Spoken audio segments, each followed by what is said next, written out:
आलोच्यर विषय बड़ किए देहधारी लौकिक पिता ना विदेही पारलौकिक परम पिता परमात्मा।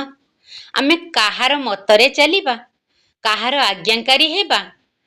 किए आमको मुक्ति जीवन मुक्ति प्रदान करि परिबो? किए आम आत्मा को गति सद्गति देई परिबो? काहार ऋण चुक्त करिबा पई आमे वचनबद्ध रहिबा?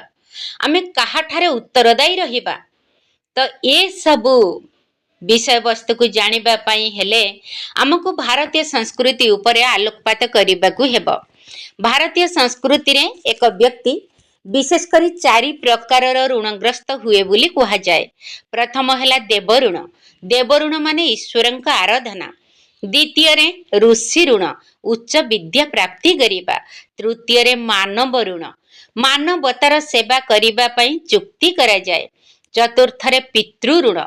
पितृऋण संबंधरे कहा जाइछि जेपरि पिता पुत्र को जन्म दियंती सेहीपरि पुत्र मध्य घर संसार करी पुत्र संतानर जनक होई पितृऋणरु मुक्त होई पारे।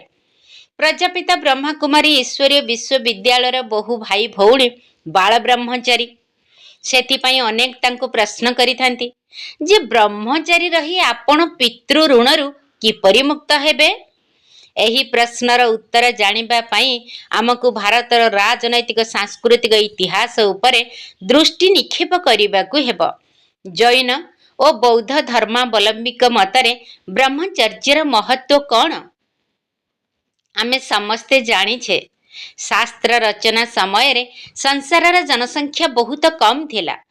मनुस्मृति और समस्त वेद ब्राह्मण ग्रंथ आदिर रचना काल को वैदिक काल कहा जाए, जहा कि महात्मा बुद्धंक आगमनर प्राय 200 बा 250 वर्षर पूर्व कथा। सही समय रे सामाजिक व्यवस्था रे मनुष्य ब्रह्मचारी रही आजीवन अध्ययन करिबा एवं गृहस्थ धर्म पालन करिबा उभय प्रकारर स्वतंत्रता थिला। एपरि अधिकार नारी मानक क्षेत्र रे मध्य रहिथिला। से समय विदुषी नारी को जेपरि गार्गी, मैत्रेयी, लोपामुद्रा, अपालो आदि को आमे आज मध्य गर्वर सह मने पकाउछे। वैदिक कालीन प्रथा, जाति प्रथा, यज्ञ रे बलि प्रथा, गृहस्थ धर्म पालन करी मुक्ति प्राप्त करिबा पई एहीपरि 3टी मान्यता उपरे चाप पकाई गौतम बुद्ध सन्यास ग्रहण करिबार प्रयास करिथिले। अनेक बौद्ध श्रमण देशर कोण अनुकोण रे परिव्याप्त होई गले। धनी घरर कुमार माने मध्य बुद्धं शरणं गच्छामि, संघं शरणं गच्छामि, धर्मं शरणं गच्छामि रे स्वर उच्चारण करी त्यागभूत जीवन यापन कले। नारी माने मध्य सन्यास धर्म प्रति उत्सुकता प्रकाश कले, किंतु बुद्धंक अनुमति नथिबारु एहा उपर अंकुश लागिला। पर बुद्धंक प्रिय शिष्य आनंदंक आग्रह क्रमे अनुमति मिलिबारु नारी माने मध्य बौद्ध भिक्षुणी होई धर्मोपदेश देबारे लागि गले। जैन धर्म रे स्पष्ट उद्घोषणा करा जाइथिला जे ब्रह्मचर्य और सन्यास बिना मुक्ति संभवपर नुहे। पर जैन धर्म मध्य 2 भाग रे विभक्त होई जाइथिला। एक श्वेतांबर, द्वितीय रे दिगंबर। श्वेतांबर जैन निजे ब्रह्मचर्य रे रही नारी मानको मध्य ब्रह्मचर्य और सन्यास पालन करिबा पई अनुमति देइथिले, परंतु दिगंबर साधु उलग्न रहुथिबारु नारी मानक मुक्ति संदर्भ रे सेमाने घोषणा कले जे ए जन्म रे सेमाने एपरि भक्ति करंतु जेपरि परवर्ती जन्म रे पुरुष शरीर प्राप्त करी ब्रह्मचर्य युक्त सन्यास ग्रहण करि परिबे। शंकराचार्यंक आगमन पर्यंत बौद्ध और जैन उभय धर्म निजर सतोप्रधान अवस्थारु पतनमुखी होई जाइथिले। सेथिपई अनेक उपशाखार उत्पत्ति होई जाइथिला। एकता खंडित होई सारिथिला। बुद्धंक समय भली त्याग अनासक्त भाव मध्य आउ नथिला।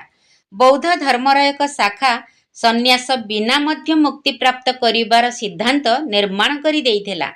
एही परि समय शंकराचार्य पुनर्बार गृहत्याग करिबार बिगुल बजाइले। नारी को नरकर द्वार कही विषय भोगरु विरत रहिबा पई गेरुआ कौपिन धारींकर एक विशाल दल प्रस्तुत करिदेले। ଏସବୁ କହିବାର ତାତ୍ପର୍ଯ୍ୟ ଏହି ଯେ ଭାରତର ସାଂସ୍କୃତିକ ଇତିହାସ ସହିତ ଜଡ଼ିତ ହୋଇଥିବା ଏହି ଧର୍ମ ସ୍ଥାପକମାନେ ମୁକ୍ତି ନିମନ୍ତେ ବ୍ରହ୍ମଚର୍ଯ୍ୟ ପାଳନ କରିବା ଉପରେ ହିଁ ଜୋର ଦେଇଛନ୍ତି, ଗୃହସ୍ଥ ହୋଇ ପୁତ୍ର ସନ୍ତାନ ଜନ୍ମ କରିବା ଉପରେ ନୁହେଁ। ମହାଭାରତର ରଚୟିତା ବ୍ୟାସଙ୍କର ପୁତ୍ର ଶୁକଦେବଙ୍କୁ ସମସ୍ତେ ନିସ୍ପୃହ ସନ୍ନ୍ୟାସୀ ରୂପରେ ଜାଣନ୍ତି। ବର୍ଣ୍ଣନା ଅଛି ରାଜା ଜନକଙ୍କ ପରି ବିଦେହୀଙ୍କ ଦ୍ୱାରା ନିଆଯାଇଥିବା ପରୀକ୍ଷାରେ ମଧ୍ୟ ଶୁକଦେବ ଉତ୍ତୀର୍ଣ୍ଣ ହୋଇ ଯାଇଥିଲେ। ସେ ହିଁ ରାଜା ପରୀକ୍ଷିତଙ୍କୁ ଭାଗବତ ଶୁଣାଇଥିଲେ। ଶୁକଦେବଙ୍କ ବାଲ୍ୟକାଳରେ ତାଙ୍କର ବୈରାଗ୍ୟ ସଂସ୍କାରକୁ ଦେଖି ତାଙ୍କ ପିତା ବ୍ୟାସଦେବ ତାଙ୍କୁ ସନ୍ନ୍ୟାସରୁ ବିରତ ହୋଇ ସଂସାରରେ ଛନ୍ଦିଦେବା ନିମନ୍ତେ ଅନେକ ପ୍ରକାରର ଯୁକ୍ତି ଦର୍ଶାଇଥିଲେ ଯେ ସଂସାରୀ ହେଇଯାଉ ମୋ ପୁଅ। କିନ୍ତୁ ମହାନ ଲକ୍ଷ୍ୟଧାରୀ ଶୁକଦେବ ସେହି ତର୍କର ଯୁକ୍ତିର ଯଥାର୍ଥ ଉତ୍ତର ଦେଇ ଓ ପିତୃ ଋଣରୁ ମୁକ୍ତ ହେବାର କଥାକୁ ନିଜ ଲକ୍ଷ୍ୟ ସାମ୍ନାରେ ତୁଚ୍ଛ ସିଦ୍ଧ କରି ବନ ଗମନର ରାସ୍ତା ସୁଗମ କରି ଦେଇଥିଲେ। ସେ ସମୟର କଲ୍ୟାଣ ପତ୍ରିକାରେ ପ୍ରକାଶିତ ହୋଇଥିବା କଥା ଏଠାରେ ଉଲ୍ଲେଖନୀୟ। ଶୁକଦେବ ମୁନି ଜନ୍ମ ହେବା ମାତ୍ରକେ ହିଁ ବନ ଗମନ ପାଇଁ ପ୍ରସ୍ତୁତ ହୋଇଗଲେ, ଏକଦମ ବାଲ୍ୟକାଳରେ। ତେବେ ତାଙ୍କୁ ବ୍ୟାସ କହିଲେ, ପୁତ୍ର ଘରେ ରୁହ, ଯାହାଦ୍ୱାରା ମୁଁ ତୁମର ଜାତ କର୍ମାଦି ସଂସ୍କାର କରିବି। ବାଳକ ଶୁକଦେବ କହିଲେ, ମୁନିବର, ଅନେକ ଜନ୍ମରେ ମୋର ହଜାର ହଜାର ସଂସ୍କାର ହୋଇସାରିଛି। ଏହି ବନ୍ଧନକାରୀ ସଂସ୍କାର ହିଁ ମୋତେ ସଂସାର ସାଗରରେ ପକାଇ ରଖିଛି। ଶ୍ରୀମାନ ବ୍ୟାସ କହିଲେ, ପୁତ୍ର, ଯେଉଁ ପୁତ୍ର ପିତାଙ୍କ କଥା ମାନେ ନାହିଁ ସେ ନରକଗାମୀ ହୋଇଥାଏ। ସେଥିପାଇଁ ହେ ପୁତ୍ର, ମୋ କଥା ମାନି ଘରେ ରୁହ। ଶୁକଦେବ କହିଲେ, ପିତା, ଆଜି ମୁଁ ଯେପରି ଆପଣଙ୍କ ଠାରୁ ଜନ୍ମ ନେଇଛି, ଏହି ପ୍ରକାରେ ପୂର୍ବ ଜନ୍ମରେ ଆପଣ କେବେ ମୋ ଠାରୁ ଜନ୍ମ ନେଇ ସାରିଛନ୍ତି। ପିତା ପୁତ୍ରର ସମ୍ପର୍କ ଏହିପରି ବଦଳିଥାଏ। କୃପା କରି ମୋତେ ତପୋବନ ଯିବା ପାଇଁ ବାରଣ କରନ୍ତୁ ନାହିଁ। ଶ୍ରୀମାନ ବ୍ୟାସ କହିଲେ, ସତ୍ୟମାର୍ଗୀ ଗୃହସ୍ଥ ଇହଲୋକ ଓ ପରଲୋକ ଉଭୟରେ ପରିପୂର୍ଣ୍ଣ ଥାନ୍ତି। ଏହି କଥା ମନୁ ମହାରାଜ ନିଜେ କହିଛନ୍ତି। ଶୁକଦେବ କହିଲେ, ଯେଉଁ ଲୋକ ଘରର ରକ୍ଷାରୁ ସୁରକ୍ଷିତ ଓ ବନ୍ଧୁ ବାନ୍ଧବଙ୍କର ବନ୍ଧନରେ ବନ୍ଧା ହୋଇଛନ୍ତି, ସେହି ମୋହ ରୋଗୀଙ୍କର ସତ୍ମାର୍ଗରେ ରହିବା ଅସମ୍ଭବ ଅଟେ। ବ୍ୟାସଦେବ କହିଲେ, ଯମରାଜାଙ୍କ ପାଖରେ ପୁତ୍ରହୀନ ମନୁଷ୍ୟକୁ ନରକକୁ ଯିବାକୁ ପଡ଼ିଥାଏ। ତେଣୁ ସଂସାରରେ ରହି ପୁତ୍ର ଜନ୍ମ ଦେବା ଦରକାର। ଶୁକଦେବ କହିଲେ, ହେ ମହାମୁନି, ଯଦି ପୁତ୍ର ଦ୍ୱାରା ହିଁ ସମସ୍ତଙ୍କୁ ମୁକ୍ତି ମିଳୁଛି ବା ମିଳୁଥାନ୍ତା, ତେବେ ଘୁଷୁରୀ, କୁକୁର, ପତଙ୍ଗଙ୍କର ମୁକ୍ତି ଅବଶ୍ୟ ହେବା ଦରକାର। ବ୍ୟାସଦେବ କହିଲେ, ଏହି ଇହଲୋକରେ ପୁତ୍ର ଦ୍ୱାରା ପିତୃ ଋଣ, ପୌତ୍ର ଦେଖିବା ଦ୍ୱାରା ଦେବ ଋଣ, ପ୍ରପୌତ୍ର ଦର୍ଶନ ଦ୍ୱାରା ମନୁଷ୍ୟ ସମସ୍ତ ଋଣରୁ ମୁକ୍ତ ହୋଇଯାଇଥାଏ। ଶୁକଦେବ କହିଲେ, ପିତା, ଶୁକର ଆୟୁ ଶୁଆର ଆୟୁ ସବୁଠାରୁ ଅଧିକ। ଜଣା ନାହିଁ ଯେ ସେ କେତେ ପୁତ୍ର ପୌତ୍ର ପ୍ରପୌତ୍ର ଦେଖୁଛି, କିନ୍ତୁ ତାର ମୁକ୍ତି ତ କାହିଁ ହେଉନାହିଁ। ଏତିକି କହି ଶୁକଦେବ ବଣକୁ ଚାଲିଗଲେ। ତେଣୁ ଏଇ ଛୋଟ ଛୋଟ ଉଦ୍ଦେଶ୍ୟ ଗୁଡ଼ିକ ବଡ଼ ଉଦ୍ଦେଶ୍ୟରେ ସମାହିତ ହୋଇ ରହିଥାଏ। ଉପରୋକ୍ତ ବାର୍ତ୍ତାଳାପକୁ ଉଦ୍ଧୃତ କରିବାର ଉଦ୍ଦେଶ୍ୟ ଏହା ନୁହେଁ ଯେ ମାନବ ସଂସାର ତ୍ୟାଗ କରି ଶୁକଦେବଙ୍କ ସଦୃଶ ବନକୁ ଚାଲିଯାଉ। ଏଠାରେ ଏହି କଥା ଉପରେ ଧ୍ୟାନ କେନ୍ଦ୍ରିତ କରାଯାଇଛି ବା ଧ୍ୟାନ ଆକର୍ଷଣ କରିବାକୁ ମୁଁ ପ୍ରୟାସ କରୁଛି ଯେ ପୁତ୍ର ପୌତ୍ରଙ୍କୁ ଜନ୍ମ ଦେବା ମାତ୍ରକେ ସବୁ ଋଣରୁ ମୁକ୍ତ ହୋଇ ଯିବାର କଥା ବିଲକୁଲ ଭ୍ରାନ୍ତ ଧାରଣା। କୌଣସି ମହାନ ଲକ୍ଷ୍ୟ ଯଦି ସମ୍ମୁଖରେ ନାହିଁ, ତେବେ ସାମାଜିକ ନିୟମରେ ବାନ୍ଧି ହୋଇ ଗୃହସ୍ଥ ଧର୍ମ ପାଳନ କରିବା ଜରୁରୀ। ମହାନ ଲକ୍ଷ୍ୟ ସମ୍ମୁଖରେ ଥିଲେ ସାଂସାରିକ ମୋହ, ମାୟା, ଭୋଗ ପଦାର୍ଥର ଆସକ୍ତି ତ୍ୟାଗ କରି ହୁଏ। ଆମକୁ ବାଲ୍ୟକାଳରୁ ଶିଖାଯାଇଛି, ଉଚ୍ଚ ଲକ୍ଷ୍ୟ ପାଇଁ ଛୋଟ ଲକ୍ଷ୍ୟ ତ୍ୟାଗ କରିଦିଅ। ବିଶ୍ୱ କଲ୍ୟାଣ ପାଇଁ ଦେଶ କଲ୍ୟାଣ ତ୍ୟାଗ କରିଦିଅ। ଦେଶ କଲ୍ୟାଣ ପାଇଁ ରାଜ୍ୟ କଲ୍ୟାଣ, ରାଜ୍ୟ କଲ୍ୟାଣ ପାଇଁ ଗ୍ରାମ କଲ୍ୟାଣ, ଗ୍ରାମ କଲ୍ୟାଣ ପାଇଁ ପରିବାର କଲ୍ୟାଣ ଏବଂ ପରିବାର କଲ୍ୟାଣ ପାଇଁ ନିଜର ବ୍ୟକ୍ତିଗତ ଲାଭକୁ ପରିତ୍ୟାଗ କରିଦିଅ। ଭାବାର୍ଥ ଏହା ଯେ ଉଚ୍ଚ ଉଦ୍ଦେଶ୍ୟ ନିମନ୍ତେ ଛୋଟ ଛୋଟ ଉଦ୍ଦେଶ୍ୟର ତ୍ୟାଗ କରିବା ଉଚିତ। କାହିଁକି ନା ଉଚ୍ଚ ଉଦ୍ଦେଶ୍ୟ ସଫଳ ହେଲା ପରେ ଛୋଟ ଉଦ୍ଦେଶ୍ୟ ଗୁଡ଼ିକ ସ୍ୱତଃ ପୂର୍ଣ୍ଣ ହୋଇଯିବ। ଧରି ନିଆଯାଉ ଜଣେ ବ୍ୟକ୍ତି ଏପରି ଯାହାର ଦୃଷ୍ଟିବୃତ୍ତି ଚଞ୍ଚଳ, ସେ କର୍ତ୍ତବ୍ୟ ପ୍ରତି ଅବହେଳା କରି ଗାଁ ଗହଳିର ନାରୀମାନଙ୍କ ପ୍ରତି କୁଦୃଷ୍ଟିରେ ତାର ମନ କଳଙ୍କିତ, ଏଠି ସେଠି ନାରୀମାନଙ୍କ ସହିତ ଗପିବାରେ ବ୍ୟସ୍ତ। ଏମିତି ବ୍ୟକ୍ତି ପାଇଁ ଏହି ସାମାଜିକ ମର୍ଯ୍ୟାଦା ଠିକ୍ ହେବ ଯେ ଏଠି ସେଠି ବୃଥା ଗପିବା ଅପେକ୍ଷା ତାର ବିବାହ କରାଇଦେବା ଉଚିତ। ଫଳରେ ଦୃଷ୍ଟିର ଇତସ୍ତତତା କମ୍ ସେ କମ୍ ତ ବନ୍ଦ ହୋଇଯିବ ଏବଂ ତାକୁ ଉଚିତ ଠିକଣା ମିଳିଯିବ। ପୁତ୍ର ଜନ୍ମ ଦେଇ ପିତୃ ଋଣରୁ ମୁକ୍ତ ହେବା ପାଇଁ ସନ୍ତାନ ପାଳନର କର୍ତ୍ତବ୍ୟରେ ମଧ୍ୟ ସେ ବାନ୍ଧି ହୋଇଯିବ। ଫଳରେ ତାର ବଗୁଲିଆ ବାରବୁଲା ଢଙ୍ଗ ବନ୍ଦ ହୋଇଯିବ। ବଡ଼ ଦାୟିତ୍ୱ ନ ନେଇ ନିଜ ଛୋଟ ଘରର ଦାୟିତ୍ୱ ତ ସେ ନେଇପାରିବ। କିନ୍ତୁ ଜଣେ ବ୍ୟକ୍ତି ଏପରି ଯିଏ ନିଜ ଜୀବନକୁ ଦେଶ ସେବା, ପ୍ରଭୁ ସେବା ଅଥବା ମାନବ ସେବାରେ ସମର୍ପିତ କରିବାକୁ ଚାହୁଁଛି। ଉଦାହରଣ ସ୍ୱରୂପ ଦେଶପ୍ରେମୀ ଭଗତ ସିଂ ଦେଶ ସେବା ଛଳରେ କହିଥିଲେ ଯେ ସ୍ୱତନ୍ତ୍ରତା ହେଉଛି ମୋର ବଧୂ, ସ୍ୱତନ୍ତ୍ରତା ମୋର ଦୁଲ୍ହନ, ମୁଁ ତାହା ସହିତ ବିବାହ କରିବି। 150 କୋଟି ଲୋକଙ୍କ ସ୍ୱତନ୍ତ୍ରତାର ନିଆଁ ଯାହାଙ୍କ ହୃଦୟରେ ପ୍ରଜ୍ୱଳିତ, ସେ କ'ଣ ପିତୃ ଋଣ ପରି ସୀମିତ କର୍ତ୍ତବ୍ୟରେ ବନ୍ଧା ଯାଇ ପାରିଥାନ୍ତା? ଆଜି ଆମେ ତାଙ୍କର ସେହି ମାନସିକ ଆବେଗକୁ ସଲାମ କରି ତାଙ୍କଠାରୁ ପ୍ରେରଣା ନେଉଛୁ। କ'ଣ ଆମେ କେବେ କହିଲୁ କି ଯେ ଭଗତ ସିଂ ପିତୃ ଋଣରୁ କାହିଁକି ମୁକ୍ତ ହେଲେ ନାହିଁ? ଏହି ପ୍ରକାର ଆଜାଦ ହିନ୍ଦ ଫୌଜ ଆରମ୍ଭ ସମୟରେ ନେତାଜୀ ସୁଭାଷ ଚନ୍ଦ୍ର ବୋଷ ପ୍ରତ୍ୟେକ ଘରୁ ଜଣେ ଯୁବକଙ୍କୁ ଫୌଜରେ ଯୋଗ ଦେବା ପାଇଁ ମାଗିଥିଲେ। ଏ କଥା ଶୁଣି ଜଣେ ବୁଢ଼ୀ ମା ନିଜର ଏକମାତ୍ର ପୁତ୍ରକୁ ଫୌଜରେ ଯୋଗ ଦେବା ପାଇଁ ପଠାଇଲେ। କିନ୍ତୁ ଏକମାତ୍ର ପୁତ୍ର ହୋଇଥିବାରୁ ତାଙ୍କୁ ଫୌଜରେ ସାମିଲ କରାଗଲା ନାହିଁ। କମାଣ୍ଡର କହିଲେ ଯେ ନିଜ ବୟସ୍କା ବୁଢ଼ୀ ମାଙ୍କୁ ସମ୍ଭାଳିବା ତୁମର ପ୍ରଥମ କର୍ତ୍ତବ୍ୟ ଅଟେ। ବୁଢ଼ୀ ଏକଥା ଜାଣିବାରୁ ବାଉଳି ଚାଉଳି ହୋଇ କହିଲା, କ'ଣ ହେଲା? ମୋ ପୁଅ ମୋ ଯୋଗୁଁ ମୋ ଠାରୁ ମଧ୍ୟ ବଡ଼ ମା ଭାରତ ମାତାର ସେବା କରିପାରିବ ନାହିଁ? ଆଜ୍ଞା, ଆଘାତ ଏତେ ଗଭୀର ଥିଲା ଯେ ସେ ସକାଳୁ ଶଯ୍ୟାତ୍ୟାଗ କରିବା ପୂର୍ବରୁ ମାତୃଋଣ ପିତୃ ଋଣକୁ ରାଷ୍ଟ୍ର ଋଣ ସପକ୍ଷରେ ତୁଚ୍ଛ ସିଦ୍ଧ କରି ସଦାକାଳ ପାଇଁ ଦେଶ ସେବାରେ ନିଜର ପୁତ୍ରକୁ ଅର୍ପଣ କରିଦେଇ ଧରା ପୃଷ୍ଠରୁ ଚିରଦିନ ପାଇଁ ବିଦାୟ ନେଇଗଲେ। ଆଚ୍ଛା, କ'ଣ ସେ ଯୁବକ ପାଇଁ ଆମେ ଏହି ପ୍ରଶ୍ନ କରିପାରିବା ଯେ ସେ ପିତୃ ଋଣରୁ କାହିଁକି ମୁକ୍ତ ହେଲା ନାହିଁ? ହୋଲି ଉତ୍ସବରେ ପ୍ରହ୍ଲାଦଙ୍କ କାହାଣୀ ଆମେ ସମସ୍ତେ ବହୁ ଆଗ୍ରହର ସହିତ ଶୁଣିଥାଉ। ହିରଣ୍ୟକଶ୍ୟପର ହତ୍ୟା, ପ୍ରହ୍ଲାଦଙ୍କ ସୁରକ୍ଷା ହେବାର କଥା ଆମେ ବହୁତ ଆଗ୍ରହରେ ଶୁଣନ୍ତି ଏବଂ ହୋଲି ବହୁତ ଉମଙ୍ଗ ଉତ୍ସାହର ସହିତ ପାଳନ କରନ୍ତି। ଏଠାରେ ଆମେ ପିତୃଋଣ କଥା କାହିଁକି ଭୁଲିଗଲେ? କାହିଁକି କହୁନାହୁଁ? କାରଣ ପିତୃ ଋଣରୁ ମଧ୍ୟ ଉଚ୍ଚ ପରମ ପିତୃଋଣ ଅର୍ଥାତ୍ ପରମପିତା ପରମାତ୍ମାଙ୍କ ପ୍ରତି ଆମର କର୍ତ୍ତବ୍ୟ। ଯଦି ମାତା ପିତା ଭଗବାନଙ୍କ ରୂପ ଅଟନ୍ତି, ତେବେ ଭଗବାନ ମଧ୍ୟ ମାତା ପିତା ଅଟନ୍ତି ନା? ଆମେ ମନ୍ଦିରକୁ ଯାଇ ଗାନ କରୁଛୁ, ତୁମେ ମାତା ପିତା ଆମେ ତୁମର ବାଳକ। ଏହାର ଅର୍ଥ କ'ଣ? ଏହା ଯେ ଆମେ ଭଗବାନଙ୍କୁ ମାତା ପିତା ବୋଲି ମାନୁଛୁ। କେବେ ଯଦି ଏପରି ମୌକା ଆସେ, ପିତା ଓ ପିତାଙ୍କ ଶିକ୍ଷା ଏବଂ ପରମ ପିତାଙ୍କ ଶିକ୍ଷାରେ ବିରୋଧ ଜାତ ହୁଏ, ତେବେ ଆମେ କାହାକୁ ମାନିବା? କାହାକୁ ଶ୍ରେୟ ଦେବା? କାହାକୁ ବାଛିବା? ଭକ୍ତ ପ୍ରହ୍ଲାଦଙ୍କ କାହାଣୀ ଆମକୁ ଶିଖାଉଛି ଯେ ଈଶ୍ୱରଙ୍କ କଥା ମାନ, କାରଣ ଆମେ ଈଶ୍ୱର ଶରଣ ହେବା ଦ୍ୱାରା ଆମ ଲୌକିକ ମାତା ପିତାଙ୍କର ମଧ୍ୟ ଉଦ୍ଧାର ହୋଇପାରିବ। ଭକ୍ତ ଧ୍ରୁବ ଏବଂ ନଚିକେତା ମଧ୍ୟ କ୍ରମଶଃ ଭଗବାନ ଓ ଯମରାଜାଙ୍କ ଦ୍ୱାରା ପିତାଙ୍କର ଉଦ୍ଧାର କରାଇଥିଲେ। ଏପରି କାହାଣୀମାନ ରହିଛି। ଏହି କଥା ବିବେକାନନ୍ଦ, ମଦର ଟେରେସାଙ୍କ ସମ୍ବନ୍ଧରେ ମଧ୍ୟ କୁହାଯାଇପାରିବ।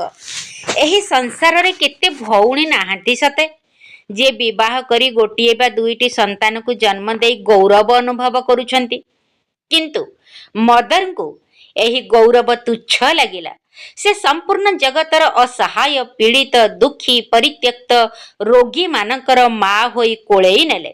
ବିନା ରୋଷଣୀ, ବିନା ବିବାହ, ବିନା ବରଯାତ୍ରୀରେ ସେ କୋଟି କୋଟି ଲୋକଙ୍କର ମା ହୋଇଗଲେ। ଏଠି ପ୍ରଶ୍ନ ଉଠେ, ତୁମେ କାହାକୁ ନମସ୍କାର କରିବ? 2-4ଟି ପିଲାର ମାଙ୍କୁ, ନା କୋଟି କୋଟି ଅସହାୟଙ୍କ ମା ମଦର ଟେରେସାଙ୍କୁ? ବିଶ୍ୱ ଜନନୀ କିଏ?